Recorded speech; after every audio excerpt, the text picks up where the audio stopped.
अकबर ने बीरबल से कहा कि वह राज्य से 5 मूर्ख ढूंढ कर लाए। बीरबल ने खोज शुरू की और 1 महीने बाद केवल 2 लोगों को लेकर दरबार में पहुंचे। अकबर ने नाराज होकर कहा कि मैंने तो 5 मूर्ख लाने को कहा था, तुम सिर्फ 2 ही क्यों लाए? बीरबल ने विनम्रता से कहा कि हजूर, 5 मूर्ख हाजिर हैं, बस उन्हें पेश करने की इजाजत दीजिए।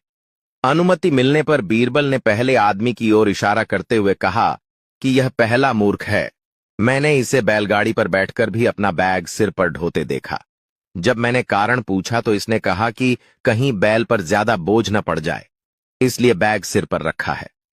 बीरबल ने फिर दूसरे आदमी को दिखाते हुए कहा कि यह दूसरा मूर्ख है। मैंने इसे अपने घर की छत पर उगी घास खिलाने के लिए भैंस को छत पर चढ़ाते देखा। पूछने पर इसने बताया कि छत पर घास उगाती है, इसीलिए भैंस को वहीं ले जाकर चरा देता हूं।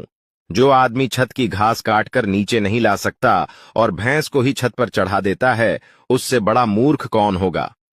इसके बाद बीरबल ने कहा कि तीसरा मूर्ख मैं स्वयं हूं, क्योंकि राज्य के इतने महत्वपूर्ण काम होने के बावजूद मैं 1 महीने तक मूर्खों को ढूंढने में समय बर्बाद करता रहा।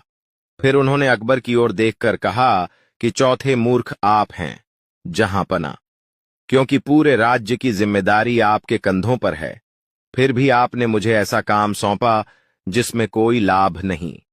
अंत में बीरबल ने कहा कि 5वां मूर्ख वह व्यक्ति है जो अपने जरूरी काम, घर परिवार और पढ़ाई लिखाई छोड़कर सिर्फ यह जानने के लिए अब तक इस कहानी को सुनता या देखता रहा कि 5वां मूर्ख कौन है।